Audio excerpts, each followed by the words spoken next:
Iniciando o nosso culto a Deus desta segunda-feira, última segunda-feira de agosto do ano de 2023, vamos iniciar com oração, iniciar o nosso culto orando a Deus. Senhor eterno, Pai Santo, poderoso, nosso Deus, nosso único Deus e Senhor, nós queremos te agradecer, te exaltar, te glorificar por mais uma semana que se inicia, que o Senhor esteja conosco. Se o Senhor voltar para nos buscar nos ares, que nós estejamos indo para encontrá-lo. Se o Senhor resolver nos levar através da morte, que estejamos também indo para o Senhor. Receba-nos de todas as maneiras e formas, Senhor. Grato por mais uma semana de vida. Grato porque o Senhor tem cuidado de nós. O essencial, e até algumas coisas que vão além do essencial, não tem nos faltado. E nós te agradecemos por isso, te glorificamos, e nos colocamos mais uma vez neste início de semana, nesse começo de dia, como adoradores do Senhor. Nos lançamos aos teus pés para te adorar.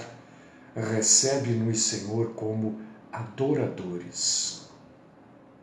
Ajuda-nos a entendermos, a compreendermos e a obedecermos. Fala conosco, Senhor. Fala. Queremos aprender as coisas que não sabemos e queremos colocá-las em prática. Muitas das coisas não são fáceis, mas o Senhor nunca colocou para a gente que teríamos facilidade. Então, recebe-nos como adoradores e como obedientes ao Senhor. Esta é a oração que eu apresento por mim e pelos meus irmãos e irmãs, sempre no nome do Cristo Jesus, e pedimos também que o Senhor nos livre da mentira. Amém. Sê conosco, Senhor, hoje, amanhã e sempre.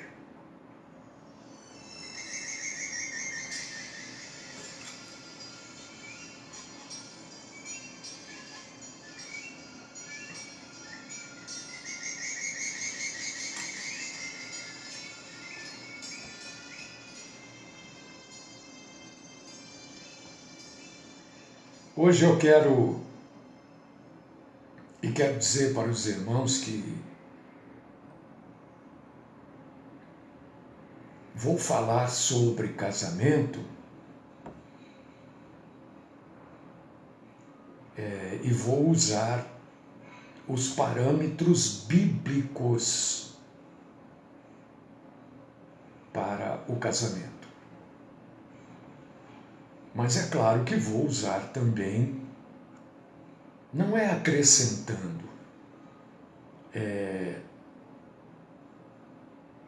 mostrando que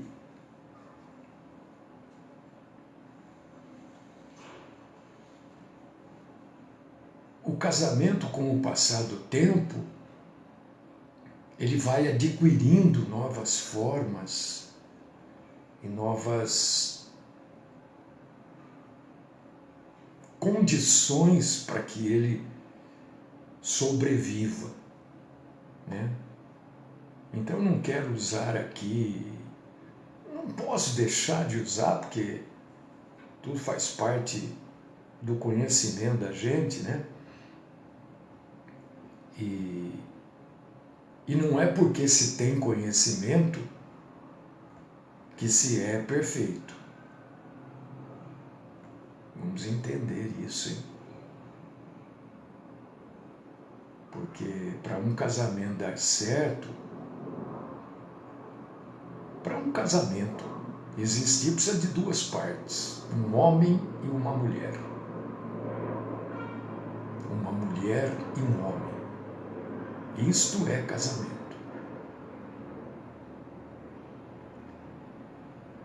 E a primeira coisa que eu tenho que dizer aqui, porque para a gente falar de casamento feliz, nós não precisaríamos falar, né? Se é feliz, que bom, é feliz, que maravilha. Isso é o assunto. Agora, o problema existe quando o casamento é infeliz. E eu já quero deixar uma coisa clara aqui. E é uma certeza absoluta, porque está escrito na Bíblia. Marcos, capítulo 10, versículos 11 e 12. Eu gostaria de convidar você para você abrir, dar uma lida, né? Marcos 10, 11 e 12. Para cá, né?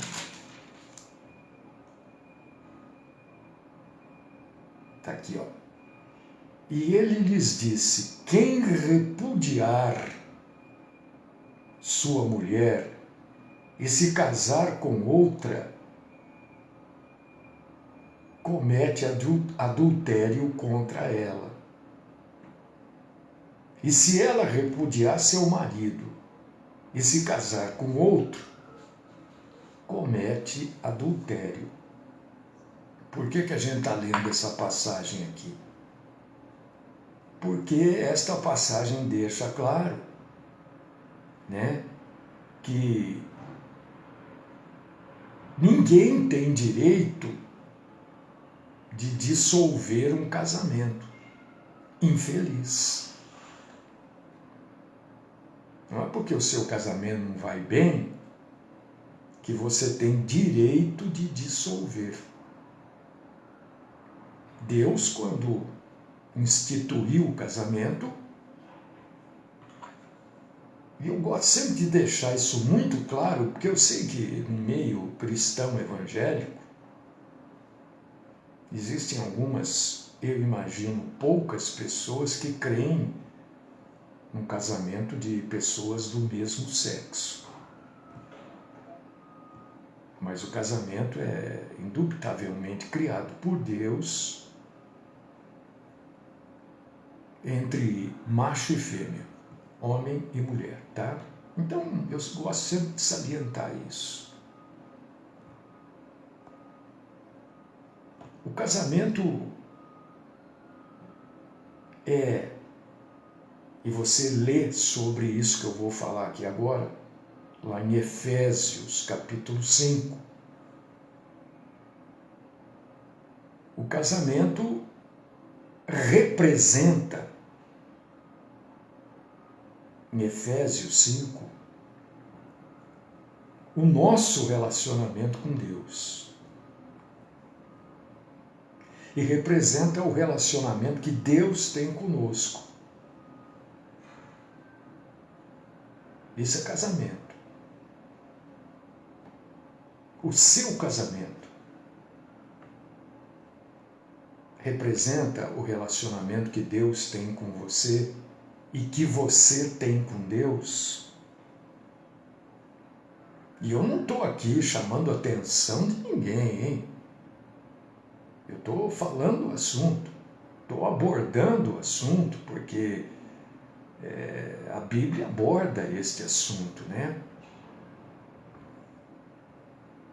E como o casamento representa o relacionamento que nós temos com Deus e que Deus tem com a gente, como está explicitado em Efésios 5, é por causa disso que Deus e nós também precisamos ter tanto interesse em manter o casamento. Porque um casamento fracassado, quando um lar é desfeito, as consequências são devastadoras entre marido e esposa e principalmente entre os filhos, né? Isso é devastador. Sofre. Não adianta vir com conversa mole, Né? Porque tem gente, não, graças a Deus.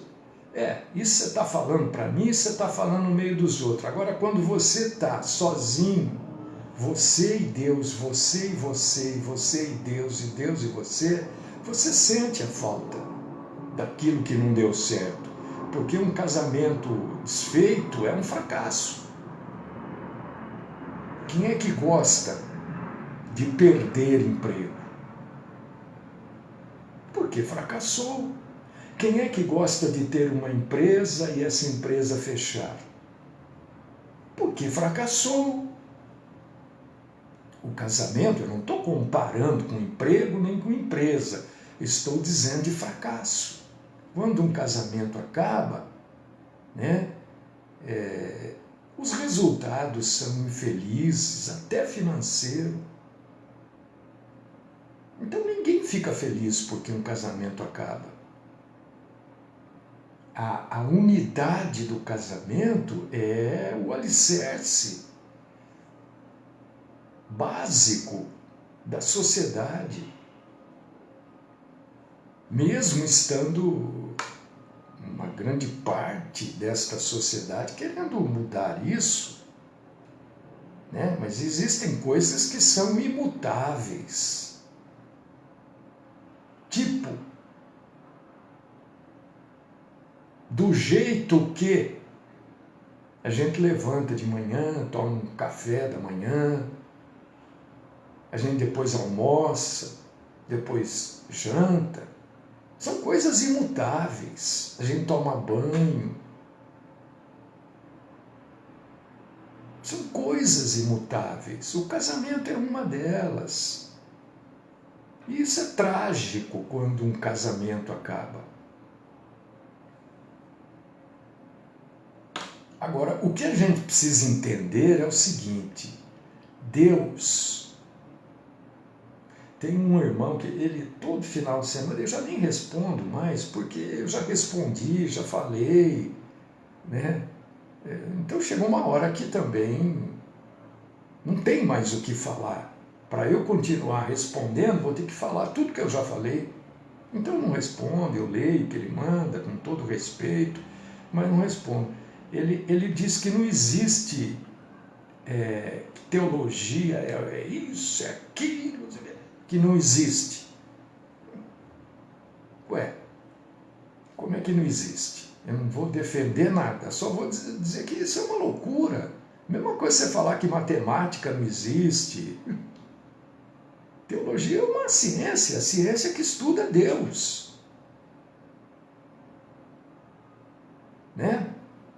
E para a gente falar de Deus, a gente tem que conhecer Deus, estudar Deus, aprender sobre Deus, isso é teologia. Então, para eu vir aqui hoje e dizer, olha, eu estou falando de casamento infeliz, casamento que está fracassado, mas isto não quer dizer que Deus queira te forçar a ficar casado. Como é que eu posso falar isso para você? Porque eu estudo Deus, eu estudo sobre Deus. Senão eu não vou dar a minha opinião aqui. E como é que você vai ter certeza que a minha opinião é verdadeira? Tá vendo por que a teologia é importante? Então não é a minha teologia, é aquilo que está na Bíblia. É Deus. Eu conheço Deus através da Bíblia. É o único jeito. Entendeu? Então Deus não obriga ninguém a nada. Ninguém é obrigado a ficar casado. Em nenhum lugar da Bíblia você vai encontrar, você é o obrigado a ficar casado. Não, você pode separar. Ah, eu não gosto mais dele, ou eu não gosto mais dela. Ah, não dá mais certo, pode separar, não tem problema nenhum, não. Só que para casar de novo, para ter um outro parceiro ou uma outra parceira, Deus só permite no caso de adultério. Um casamento infeliz não é motivo para separar. Agora, você quer separar, Deus não te impede, nem a Bíblia impede. Quando eu digo Deus não impede, eu estou dizendo que a Bíblia não impede. E para falar isso eu tenho que estudar. Senão eu venho aqui e fico dando a minha opinião aqui. Olha, eu não acho nada. Eu venho aqui falar o que está na Bíblia. E digo para você, olha, leia lá. Você pode acabar com um casamento infeliz. Só que aos olhos de Deus, você não pode se casar novamente, senão você é adúltero ou adúltera. E quando Deus aborda os problemas de um casamento, que são os problemas conjugais, Deus, e a gente faz isso, quando eu digo a gente, eu estou dizendo eu, quando vou aconselhar casais, seja como pastor, né, seja como um profissional do aconselhamento, como psicanalista, a gente sempre aconselha, porque eu parto do princípio de Deus, a gente sempre aconselha para consertar e não para dissolver o casamento.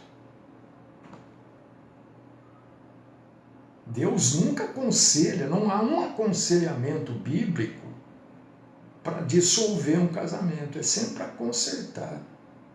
Porque tudo tem conserto. Tudo tem conserto. Às vezes nós não temos as ferramentas necessárias para realizar aquele conserto. Mas tudo tem conserto. Por que Deus fala sobre casamento? Porque Ele nos dá ferramenta para consertar. A Bíblia é uma ferramenta para a gente consertar um casamento. O aconselhamento é uma ferramenta para consertar o casamento. Agora, eu vou buscando exemplo porque eu quero que você entenda isso. Quantas vezes seu carro quebra? Eu não estou comparando casamento com carro. Estou fazendo tua cabeça buscar o que eu quero dizer. Teu carro quebra, você leva num mecânico, ele não consegue consertar. Não acontece? Ou você leva num mecânico que diz para você, não, tem que trocar, vamos trocar tudo. Aí você fala, pô, mas eu vou comprar um carro novo, eu quero consertar isso. Então depende com quem você está falando e qual a proposta. A proposta de Deus é sempre o conserto. Não é trocar peça. Se for para trocar peça, então você não... Para que Deus? O casamento não deu certo, acaba esse, começa outro. Deus não, Deus diz, olha, vamos consertar isso. E isso que eu estou falando, não estou falando porque está na Bíblia e eu tenho que levar isso para a minha vida. Mas já adianto para você, não é fácil. Não é fácil. Por que não é fácil? Porque aquelas partes do casamento que estão dando problema, aquelas partes do casamento que estão precisando de um reparo, à primeira vista, dá a impressão que só trocando a peça. E às vezes a peça pode ser você ou a outra parte. Mas Deus quer conserto. E isto, 1 Coríntios, capítulo 7, versículo 5, mostra isso que eu estou falando para vocês. Não estou trazendo opinião pessoal aqui. Eu estou trazendo o que a Bíblia diz. Deus diz, por exemplo, em 1 Coríntios 7:5, e está aí para você ler. Ele diz que o casal deve ser ativo sexualmente para que Satanás não os tente. Porque senão, se não houver atividade sexual no casamento, Satanás vai tentar. Tá vendo? Deus já mostra uma maneira de se consertar um casamento. Pedro, na sua primeira carta, capítulo 3, versículo 7, Pedro, ele encoraja os maridos a tratarem as suas esposas com compreensão, para que as suas orações sejam atendidas. É uma outra maneira de se consertar um casamento. Compreensão.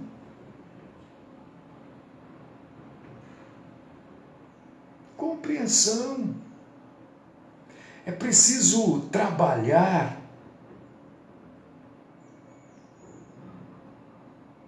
para lutar pelo relacionamento, não lutar no relacionamento. Agora eu quero trazer um detalhe para você. A irmã Nilva aqui está dizendo, né, que não é fácil a compreensão, não sei o quê. Não é mesmo. Não é fácil comigo, não é fácil com você, não é fácil com ninguém. Casamento é difícil. E eu vou lhe explicar por quê.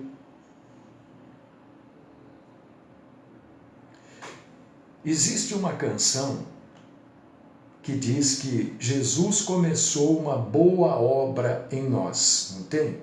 Eu estou tentando lembrar o ritmo aqui, mas eu não sei. Jesus começou uma boa obra em você e Ele é fiel para terminar, uma coisa assim é esta canção. Ótimo! É uma canção bonita, mas isto é verdade. Jesus começou uma boa obra em nós.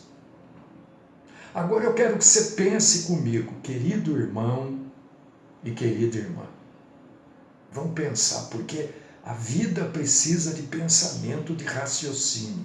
O relacionamento com Deus, se for um relacionamento sem raciocínio, não é um relacionamento racional. Não é o culto racional. E isso é pedido na Bíblia. Se Deus começou uma obra em nós, você sabe o que é obra, não sabe? O que é uma obra? Uma obra pode ser a construção de alguma coisa, pode ser um conserto de alguma coisa. Uma obra pode provocar mudanças, transformações. Não é isso que uma obra faz? Vamos usar como exemplo, por exemplo, uma reforma na sua casa. É uma obra. Não é? Derruba uma parede, faz outra, tira uma porta daqui, passa para lá, levanta um muro, troca o piso. Isso é uma obra. Não é? A construção de um viaduto é uma obra. Uma obra provoca mudanças, transformações, não é verdade? Agora imagine uma obra começada, iniciada por Deus em nós. Quantas mudanças e quantas transformações esta obra de Deus na nossa vida produz. Isso quer dizer que todos os dias nós somos pessoas diferentes do que fomos no dia anterior. Você pensa que você é a mesma pessoa que que você foi ontem? E ontem você se imaginou como a mesma pessoa que você foi no dia 27 de agosto de 2022? É claro que não. Nós estamos mudando, porque o mundo natural nos muda, o tempo provoca em nós esta mudança física, uma mudança física é óbvio.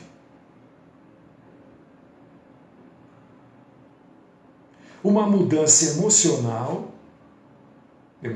psicológica, e uma mudança espiritual. Esta é a obra que Deus provoca em nós. E se nós estamos em obra, nós estamos em permanente transformação e mudança. E isto quer dizer algo simples demais, que você não é a mesma pessoa que você foi há 5, 10, 20, 30 anos atrás. Você não é a mesma pessoa. Às vezes eu encontro pessoas, converso com pessoas, aconselho pessoas que dizem assim: mas como? Eu criei os meus filhos do mesmo jeito. E olha, cada um saiu de um jeito. Você acha que você criou do mesmo jeito? Claro que não, você não era a mesma pessoa. Quando você teve seu primeiro filho, você era uma pessoa. Quando você teve o segundo, você era outra pessoa. Quando você teve o terceiro, você era outra pessoa ainda. Não foi a mesma pessoa que criou o primeiro filho que cria o terceiro. Porque você está em obra. Você muda. Você se transforma a cada dia. Quando eu comecei a falar aqui, eu era uma pessoa, hoje eu sou outra. Mas o que você quer dizer com isso? Eu quero dizer que quando você se casou, você era de um jeito e a pessoa com quem você se casou era do jeito dela. 5 anos depois, você mudou e ela mudou. 10 anos, 15, 20, 30, 40, 50 anos depois, vocês estão completamente mudados. Porque nós, segundo a própria Bíblia, eu não sei onde está isso, mas que está na Bíblia está agora. Nós estamos em obra. Porque nós somos nova criatura. Eu, por exemplo, me casei e eu não era de Jesus. Olha quanta mudança. Olha quanta transformação.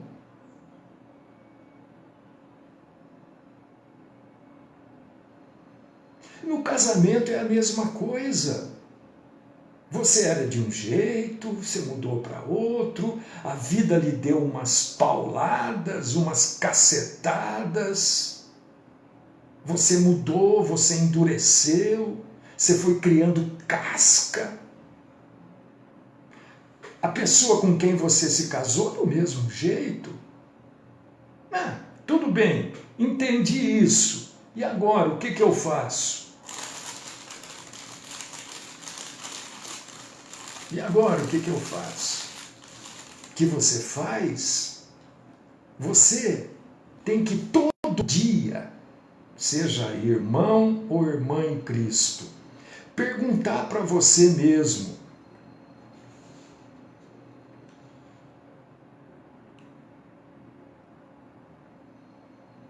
será que a minha esposa ou a minha irmã perguntar: será que o meu esposo se casaria comigo se nós estivéssemos nos encontrando hoje? Vamos lá, vamos ser honestos. Você acha, meu irmão, que a pessoa com quem você está casado se casaria com você se vocês se encontrassem hoje e um olhasse para o outro e tal? Vocês se casariam? Será que ela se casaria com você? Será que ela se atrairia por você? E você, será que você se atrairia por ela? Porque você mudou, meu irmão.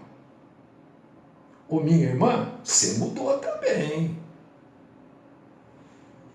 Isso que Deus quer mostrar pra gente.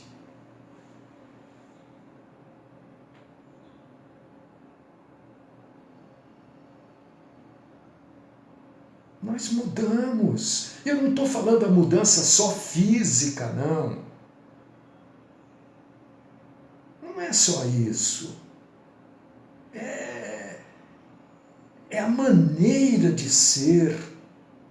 E quando a gente começa a entender, viu, irmã, não é física, né? Porque eu brinco. Assim, isso é uma brincadeira, é claro. Isso é para dar uma relaxada num assunto pesado como esse, né? Que o maior fabricante de monstro é o tempo. O tempo é o maior fabricante de monstro que a gente conhece.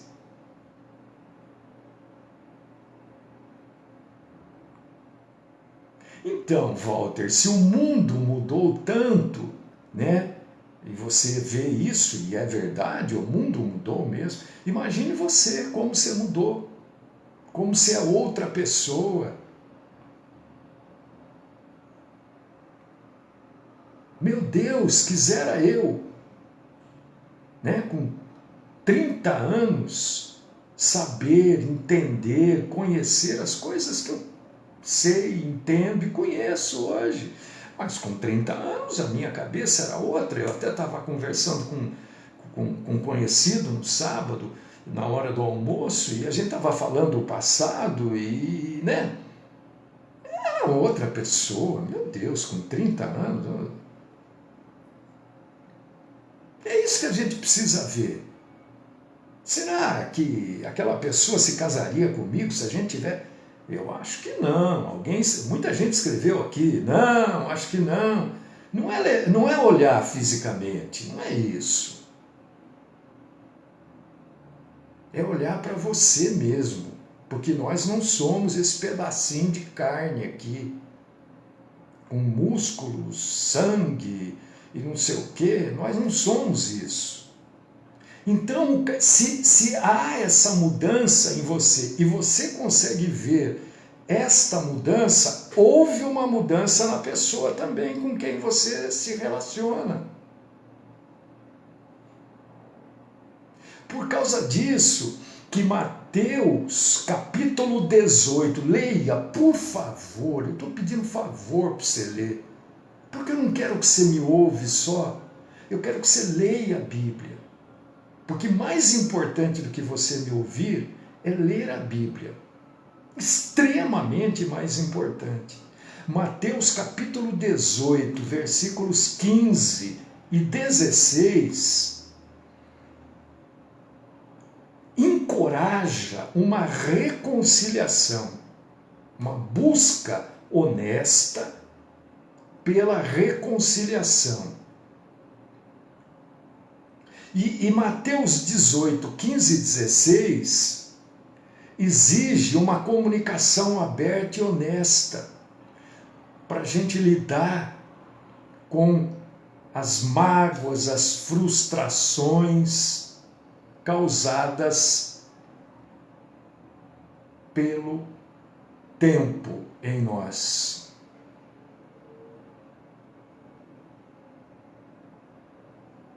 É, pastor, o tempo, né? Quando eu digo tempo, meu irmão, minha irmã querida, eu estou falando do pecado. Porque não é o tempo que causa esta mudança, é o pecado. Obrigado, Edgar. Filipenses capítulo 1, versículo 6, fala da boa obra que Deus iniciou em cada um de nós. Obrigado, Edgar. Sempre posso contar com o Edgar. Oh, meu Deus, graças a Deus.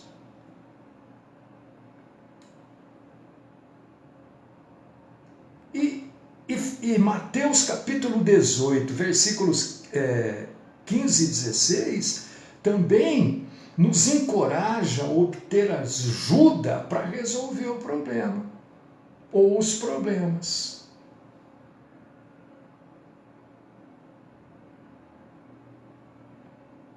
Às vezes a gente não consegue resolver sozinho. Precisa de alguém nos ajudando. Precisa de alguém nos orientando, abrindo a sua mente, ampliando a sua visão.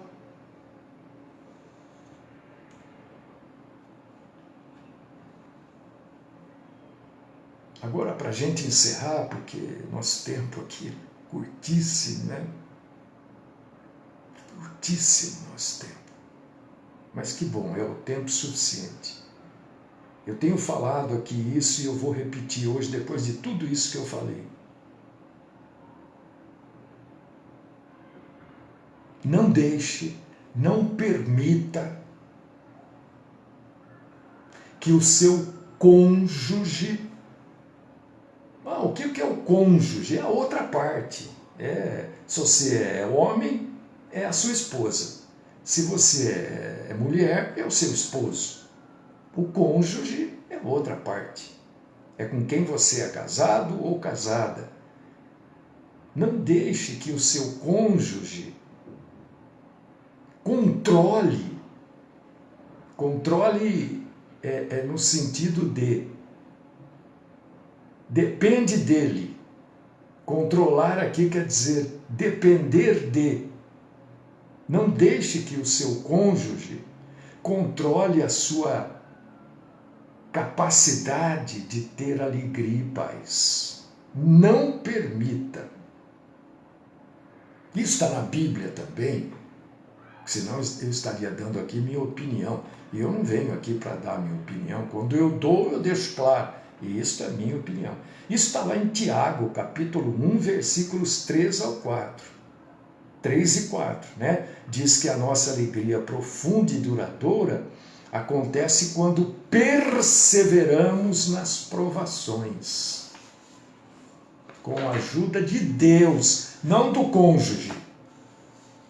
E isso faz com que a nossa fé amadureça. Que pena, meu Deus, tanta coisa. Escreva um livro aqui, não consigo falar um décimo. Ó, tem esta folha inteira e esta outra aqui. Mas é o tempo. Acho que eu vou colocar isso aqui lá no blog. Talvez ajude alguém a se acertar. Se acertar. Deus não quer que se separe. Casamento infeliz não é motivo, ponto de separação na Bíblia. O único casamento que é ponto de... E olha, veja, eu quero mais uma vez deixar claro. Vamos ver se eu consigo. Deus não te impede de separar. Deus não diz, você não pode separar. Não, você pode. Você olha para o seu marido e fala, nossa, o sujeito está um bagaço. Está um caco, não quero mais ficar com ele. Vou arrumar um outro novinho. Você pode, minha irmã. Deus não te impede de fazer isso.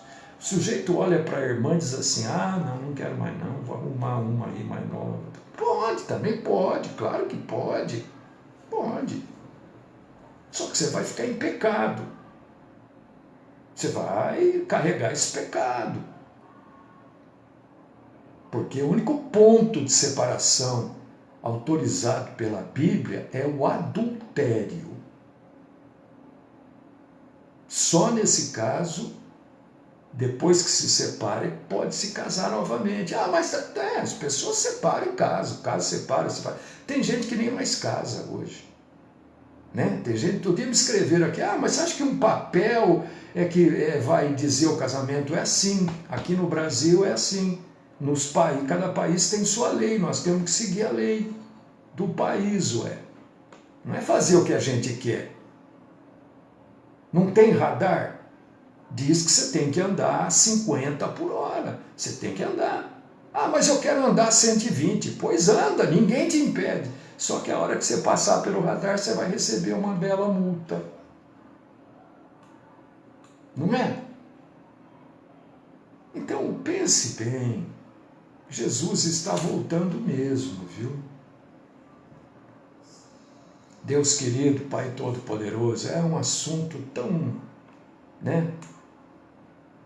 Dá-nos a graça do entendimento, a força, para entendermos que nós mudamos, as outras pessoas mudaram também. Nós estamos em obra. Cristo vai nos transformando dia após dia. Dá-nos a graça deste entendimento e ajuda-nos a aplicarmos isso nas nossas vidas. Esta é minha oração no nome do Cristo Jesus. Amém.